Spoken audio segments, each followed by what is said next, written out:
আসসালামু আলাইকুম প্রিয় সবুজ মনা ভাই ও বোনেরা। এই গাছটাতে মুকুল আছে, এটা গ্রাফটিং এর গাছ। আর এই গাছটাতে যদি আমরা দেখি, এই গাছটাতে কোনো মুকুল নাই, এটা হচ্ছে বীজের গাছ। তো বীজের গাছ আমরা রাখবো না, এর জাতটা পরিবর্তন করে দেবো। এরকমটা অনেকেই মনে মনে ভাবেন, কিভাবে করবেন, এর জাতটা কিভাবে পরিবর্তন করবেন, এই বিষয় নিয়ে আজকের ভিডিওটি।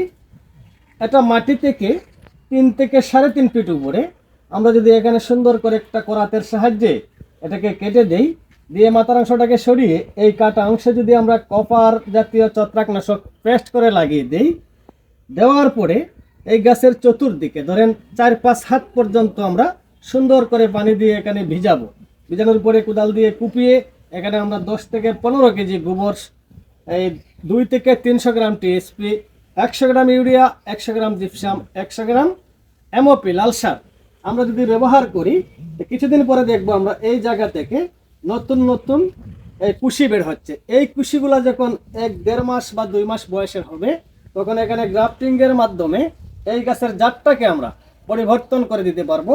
এই গাছটা এখান থেকে তুলে ফেলতে হবে না। যারা করতে চাচ্ছেন, এখনই কিন্তু সিজন, আপনারা কাজ শুরু করে দিতে পারেন। এই সিজনে গ্রাফটিং করলে আগামী বছর আপনার গাছটা সেজে যাবে। ভালো থাকবেন, আল্লাহ হাফেজ।